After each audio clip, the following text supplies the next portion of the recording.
नमस्कार दोस्तों, बेहद स्वागत है आपका आपके अपने यूट्यूब चैनल अनवित शिक्षा पर। और आज हम बात करेंगे दिल्ली में होने वाले एमसीडी इलेक्शंस के बारे में, जो अभी हाल फिलहाल में ही होने वाले हैं। और हमारे बहुत सारे साथियों की ड्यूटी इस इलेक्शन में लगी हुई है। इस इलेक्शन को कामयाब बनाने में आप अपनी अपनी जिम्मेदारी निभा रहे हैं। हमारे कुछ साथी ऐसे भी हैं जिनकी ड्यूटी पहली बार लगी है, इलेक्शन ड्यूटी पहली बार लगी है। और हमारे ऐसे साथी कुछ बहुत कंफ्यूज हैं, कुछ परेशान भी हैं। तो दोस्तों, आपको बिल्कुल भी घबराने की ज़रूरत नहीं। इस वीडियो में हम बात करेंगे कुछ ऐसे ऐसे छोटी ट्रिक्स पर, कुछ छोटी बातों पर, जो छोटी तो हैं लेकिन बेहद यूज़फुल रहेंगी। और बिल्कुल आसान भाषा में आप समझ जाएंगे कि आपको करना क्या है। बिना किसी गलती के कैसे आप इलेक्शन को, अपनी ड्यूटी को सक्सेसफुल बना सकते हैं, इस वीडियो में हम यही बात करेंगे। तो चलिए चलते हैं अपने पॉइंट्स। चलिए, तो ये है बिफोर पोल, यानी कि जब आप सुबह सुबह अपने पोलिंग स्टेशन पर पहुंच जाएंगे, अपने इलेक्शन सेंटर पर पहुंच जाएंगे अपनी टीम के साथ। जो हमारे प्रिजाइडिंग ऑफिसर हैं वो अपनी टीम के साथ पहुंच जाएंगे। तो सबसे पहले आपको क्या करना है, सबसे पहले जाते ही जो आपका पहला काम है, आपको entry, exit, list of candidates वगैरह जो भी चीज़ें हैं, वो जो भी आपके पेस्टिंग मटेरियल आपको मिला है वो आपको पेस्ट कर देना है। पेस्ट कहाँ करना है? आपका जो पोलिंग स्टेशन है, आप एंट्री, एग्ज़िट, आपको कहाँ से एंट्री करवानी है, कहाँ से आपका एग्ज़िट है, इन सब बातों को ध्यान में रखते हुए आपको उन पेपर्स को पेस्ट कर देना है। और इसके लिए जो हमारे प्रिजाइडिंग्स हैं वो अपनी टीम की हेल्प ले सकते हैं, क्योंकि इलेक्शन का जो काम है वो टीम वर्क ही है। तो आप मिलजुल कर काम करें। सबसे पहले आपको जाते ही ये काम करना है, अपने पोलिंग स्टेशन को सेट करना है। राइट, तो पहले आप पेस्टिंग का काम करेंगे, उसके बाद में सिटिंग अरेंजमेंट बनाना है आपको। सिटिंग अरेंजमेंट दोस्तों, ध्यान रखें कि किसी भी पोलिंग स्टेशन के लिए सिटिंग अरेंजमेंट बहुत ज़्यादा इंपॉर्टेंट होता है। सिटिंग अरेंजमेंट हम कैसे बनाएंगे? हमें ध्यान रखना है कि जो हमारी पोलिंग टीम है, यानी कि हमारे PO1, PO2, PO3 हैं, उनके बैठने की जो व्यवस्था है वो आप बनाएंगे एंट्री गेट के साथ। राइट, एंट्री गेट के साथ आप उसको बनाएंगे ताकि वोटर अंदर आए और वो सबसे पहले आपके पोलिंग से मिल सके, पोलिंग वन में PO1, PO2 से मिल सके। तो एंट्री गेट के साथ होनी चाहिए। और इसमें हमें ये ध्यान रखना है कि जो हमारी पोलिंग टीम है उनको बाहर खड़े हुए लोग नज़र आने चाहिए। उनको दिखना चाहिए कि बाहर कितनी लंबी लाइन है, किस तरह के वोटर्स खड़े हुए हैं, कितने लोग खड़े हुए हैं। उनको बाहर का जो बाहर खड़ी हुई जो हमारी क्यू है, जो लाइन है, वो दिखनी चाहिए। और इसके अलावा जो दूसरा अरेंजमेंट है वो हम बनाएंगे पोलिंग एजेंट्स के लिए। पोलिंग एजेंट्स की अरेंजमेंट में आपको क्या करना है कि ये आपको एंट्री गेट के सामने नहीं होना चाहिए। पोलिंग एजेंट का सिटिंग अरेंजमेंट, इसको आप एंट्री गेट के साइड में बना सकते हैं, दीवार के साथ साथ। कहने का मतलब ये है कि जो आपके पोलिंग एजेंट्स हैं उनको बाहर खड़ा हुआ व्यक्ति दिखाई नहीं देना चाहिए। जो अंदर आएगा हमारा वोटर, पोलिंग जो आपके पोलिंग एजेंट्स हैं वो सिर्फ उस वोटर को देखें जो अंदर वोट डालने आया है। उन्हें बाहर का नज़ारा, बाहर की भीड़, बाहर का क्राउड, बाहर का हमारा वोटर नज़र नहीं आना चाहिए। राइट, केवल वो अंदर ही ध्यान रखेंगे, बाहर उनका कोई भी इंटरफेरेंस किसी भी तरह का नहीं होगा। तो आप सेटिंग अरेंजमेंट को इस तरह से सेट करें। और इसके अलावा जो हमारे प्रिजाइडिंग है, वैसे तो जो हमारी ड्यूटीज़ हैं उनमें हमारे प्रिजाइडिंग ऑफिसर्स जो हैं वो फर्स्ट हैं, सबसे ऊपर हैं। उसके बाद उनकी टीम है PO1, PO2। लेकिन जब आप सिटिंग अरेंजमेंट बनाएंगे तो आपको ध्यान रखना है, सबसे पहले बैठेगा आपका PO1, फिर PO2, फिर PO3, और उसके बाद आपका प्रिजाइडिंग ऑफिसर की सीट होगी। आप स्पेस के हिसाब से आपको ये खुद डिसाइड करना है कि प्रिजाइडिंग ऑफिसर जो है वो PO3 के नेक्स्ट बैठेगा, या फिर प्रिजाइडिंग के लिए आप अलग से भी स्पेस क्रिएट कर सकते हैं। ज़रूरी नहीं कि वो अपनी पोलिंग टीम के साथ लाइन में ही बैठे। राइट, आगे चलेंगे। इसके बाद हमें बनाना है, जब आप ये सिटिंग अरेंजमेंट वाला काम ख़त्म कर लेंगे, फिर हम बनाएंगे वोटिंग कंपार्टमेंट। राइट, तो वोटिंग कंपार्टमेंट बनाते हुए भी हमें 2-3 चीज़ों का ध्यान रखना है। वोटिंग कंपार्टमेंट बनाते हुए हम ये ध्यान रखें कि वो जो कंपार्टमेंट है हमारा वो एंट्री गेट के अपोजिट होना चाहिए। यानी हमारी जो मशीन्स हैं वो एंट्री गेट से विजिबल नहीं होनी चाहिए। किसी को भी ये नहीं पता लगना चाहिए कि जो हमारा वोटर है वो कौन सा बटन दबा रहा है। आपका वोटिंग कंपार्टमेंट जो है वो एंट्री गेट किससे जो खड़े हुए लोग हैं उनको पूरी तरीके से कवर कर लेना चाहिए, आपकी मशीनों को कवर कर लेना चाहिए। और इसके अलावा अगर आप ऐसी जगह पर वोटिंग कंपार्टमेंट बना रहे हैं जहाँ पर कोई विंडो है, कोई खिड़की है जहाँ से बाहर से कोई व्यक्ति आ सकता है या देख सकता है कि आप किसकी वोट डाल रहे हैं, तो आपको ऐसा नहीं करना है। आपको, अगर आपके पास स्पेस नहीं है कहीं और बनाने के लिए, मीन्स कोई और कॉर्नर में आपका वोटिंग कंपार्टमेंट सेटअप नहीं हो रहा है, विंडो के पास ही हो रहा है, तो आपको जो किट मिलेगी, जो हमारे प्रिसाइडिंग ऑफिसर्स को किट मिलेगी, उसमें आपको प्लेन पेपर भी दिए जाएंगे। उन पेपर से आपको उस विंडो को कवर कर देना है। यानी जो हमारी मशीन्स हैं वो किसी को भी नज़र नहीं आनी चाहिए, ना कमरे के अंदर ना कमरे के बाहर। किसने किसका वोट दिया ये किसी को नज़र नहीं आना चाहिए। आप विंडोज़ को ज़रूर कवर कर दें अगर विंडो है तो। इसके बाद जो नेक्स्ट पॉइंट है, ये काफ़ी इंपॉर्टेंट पॉइंट है दोस्तों, काफ़ी ज़्यादा इंपॉर्टेंट। सिटिंग अरेंजमेंट कंप्लीट होने के बाद में, ये तो थी हमारी पोल से पहले की तैयारी, यानी कि ये आपकी बिल्कुल जाते ही, जब आप पहुंचेंगे अपने पोलिंग स्टेशन पर, तो जाते ही आपको सबसे पहले ये तैयारी करनी है, अपना सिटिंग अरेंजमेंट, अपने जो पेस्टिंग का काम है वो, आपका वोटिंग कंपार्टमेंट, ये सेटअप होने के बाद में जो सेक्टर ऑफिसर्स हैं वो आपको सामान देंगे, मशीनें देंगे। ये सामान, जो स्लिप्स हैं, जो टैग्स हैं, मशीनें हैं, इनको लेते हुए आपको 2-3 बातों का बहुत ही बारीकी से ख्याल रखना है। सामान रिसीव करते हुए आप चेक करें कि सारा सामान आपकी ही पोलिंग स्टेशन का हो, यानी आप अपने पीएस का नंबर ज़रूर चेक कर लें उन मशीन्स पर, उस सारे सामान पर। अपनी स्टैम्प वगैरह आप अच्छी तरह से चेक करके ही लें कि वो आपके ही पीएस की हो। पीएस यानी पोलिंग स्टेशन। अपना पीएस नंबर नोट कर लें। इसके अलावा सारी स्लिप्स, आपकी मार्क्ड कॉपी, जो वोटर्स की कॉपी होती है, उसको नोट कर लें, उसको अच्छी तरह से चेक कर लें कि क्या वो आपके पीएस की ही है। और जो आपकी दोनों मशीन्स हैं, इस बार तो वीवीपैट नहीं है, तो आपकी जो दोनों मशीन्स हैं आप उनके नंबर को ज़रूर मैच कर लें कि क्या दोनों मशीन्स का नंबर सेम है, क्या दोनों मशीन का नंबर मैच हो रहा है। अपनी सारी चीज़ों को बहुत अच्छी तरीके से, बहुत तसल्ली से चेक करने के बाद ही आप सेक्टर ऑफिसर को ओके का साइन दें, और उसके बाद ही आप अपने सिग्नेचर करें। उसके बाद ही आप रिसीविंग पर सिग्नेचर करें, जब आप ये इंश्योर कर लें कि आपका सारा सामान ठीक है और आपके ही पीएस का है। राइट, चलिए अब हम चलते हैं अपनी नेक्स्ट स्लाइड पर। इसके बाद में मशीनों को आप वोटिंग कंपार्टमेंट में सेट कर दें और उन्हें बिल्कुल ध्यान से कनेक्ट करें।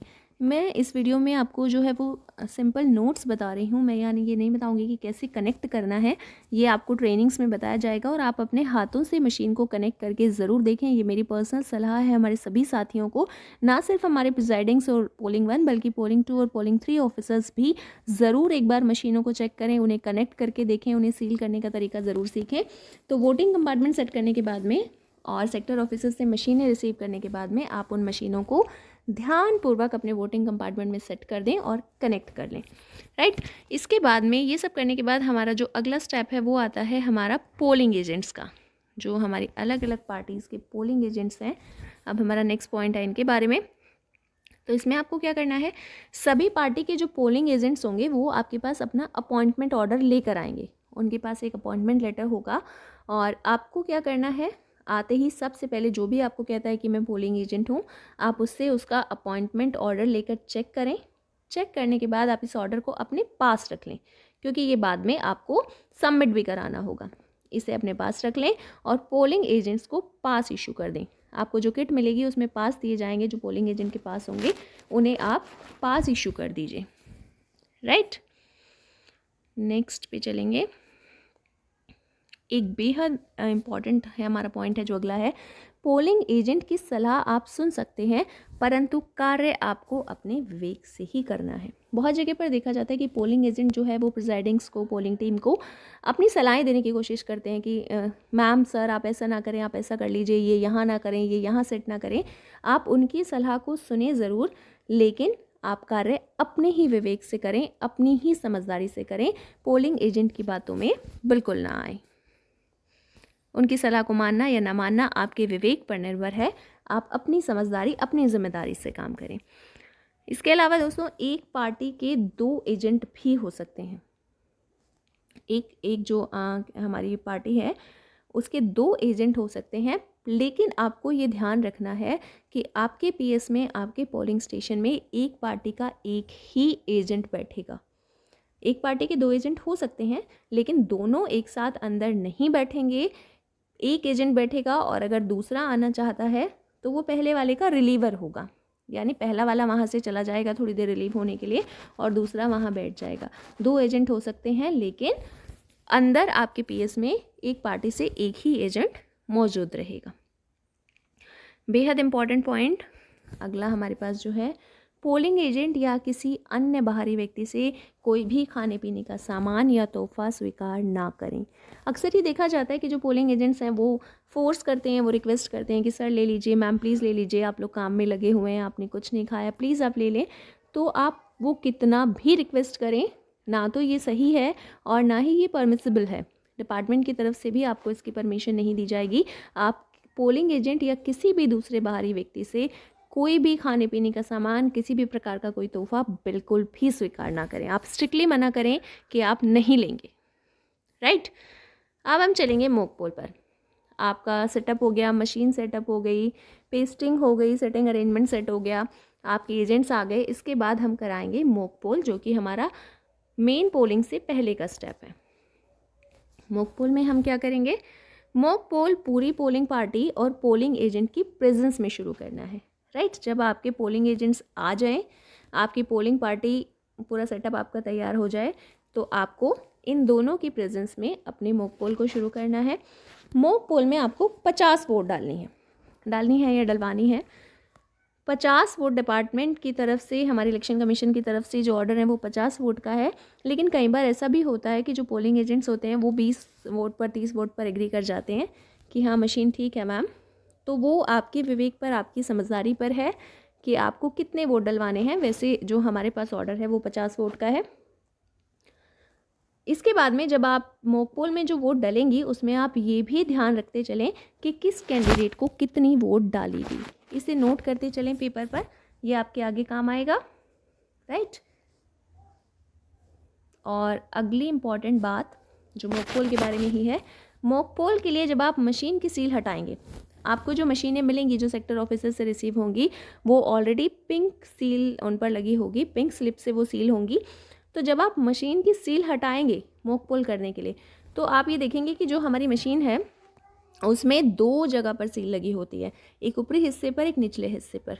ऊपरी हिस्से की स्लिप को, उसकी सील को आपको नहीं छेड़ना है। आप सिर्फ निचले हिस्से को ओपन करेंगे, उस सील को हटाएंगे, मशीन को ओपन करेंगे और वहीं से आप जो है वो अपनी मॉक पोल की प्रोसेस को शुरू करेंगे। ऊपरी हिस्से की सील को आपको नहीं छेड़ना है। मैं बार बार इस बात पर फोकस करूँगी, आप ध्यान रखें। ऊपरी हिस्से को आप नहीं छेड़ेंगे, निचले हिस्से से हमें अपनी मॉक पोल को कंडक्ट करवाना है। इसके बाद है प्रोसेस ऑफ मॉक पोल। अब ये है हमारी प्रोसेस, मशीन की प्रोसेस कि आपको कैसे करना है। सबसे पहले जब आप मशीन को ओपन कर लेंगे तो आपको मशीन में क्लियर का बटन दबाना है, राइट। सबसे पहले आप क्लियर का बटन प्रेस करेंगे, यानी अगर मशीन में पहले से कोई वोट या कुछ इस तरह का, वैसे तो होता नहीं है, मशीनें चेक करने के बाद ही आपको दी जाती हैं, लेकिन फिर भी आप पहले क्लियर बटन प्रेस कर लें। उसके बाद में आप बैलेट बटन दबाकर वोट डालने की प्रोसेस को शुरू करें, मॉक पोल की प्रोसेस को शुरू करें। उसके बाद जितनी भी वोट आपको डालनी है, डलवानी है अपने एजेंट से, अपनी पोलिंग पार्टी से, उसे कंप्लीट होने के बाद जब आपका डन हो जाए कि हमने वोट डाल दी है, मशीन में आपको क्लोज़ का बटन दबाना है, राइट। यानी आपका जो पोल है वो बंद हो गया है। ध्यान रखें, क्लियर बटन ना दबाएं, क्लोज़ का बटन दबाना है। इसके बाद में हम रिज़ल्ट का बटन दबाएंगे। और ये जो मशीन है ये धीरे चलती है, तो आप थोड़ा सा पेशेंस भी रखेंगे, ये आपकी पेशेंस को भी बार बार चेक करेगी। पेशेंस रखें, एक बटन दबाने के बाद थोड़ा सा अपने हाथों को, अपने दिमाग को विश्राम दें। जब ये पहले बटन का काम कंप्लीट हो जाए तभी दूसरा बटन दबाएं। इसके बाद रिज़ल्ट चेक करेंगे, हम देखेंगे कि जितनी वोट हमने डाली है अपने मॉक पोल में क्या उतनी सही आ रही हैं।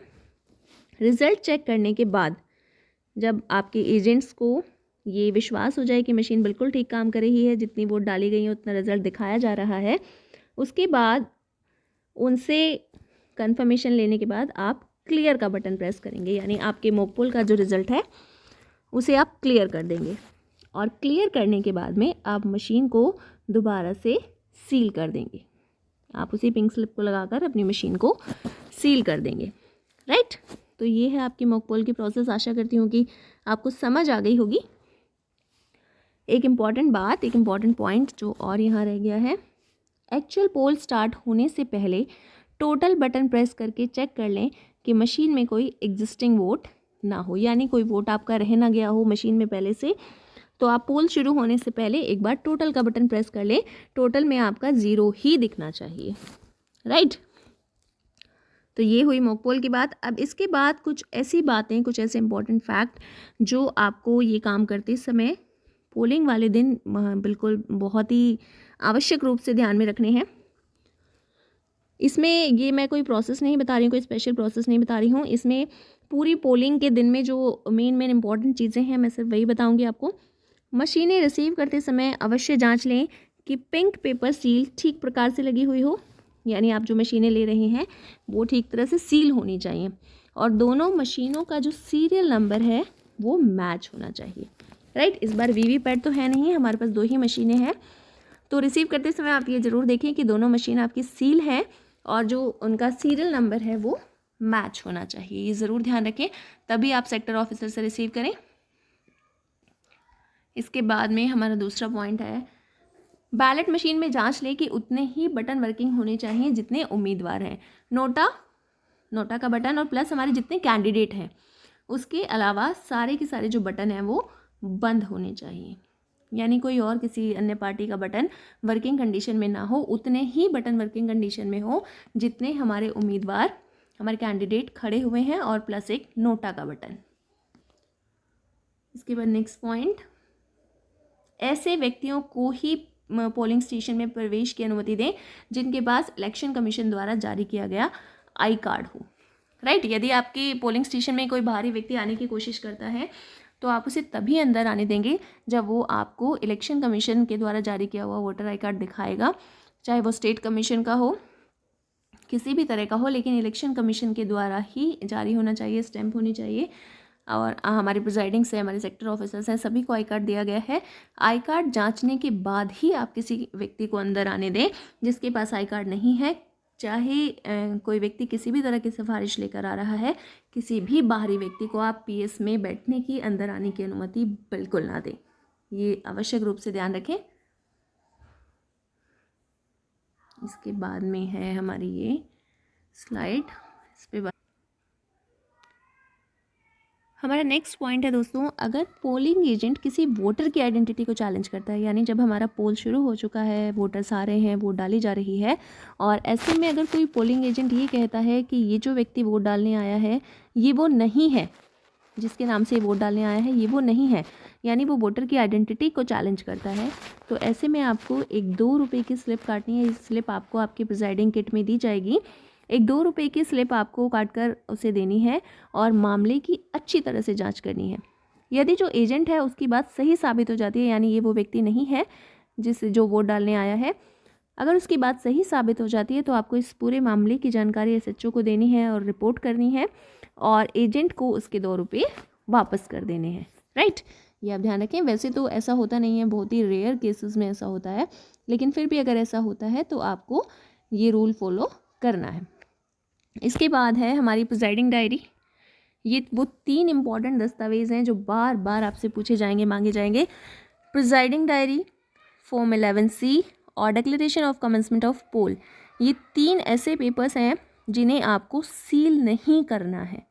कुछ पेपर हमारे ऐसे होंगे जो एनवेलप होंगे वो सील होंगे, कुछ ऐसे होंगे जो सील नहीं होंगे।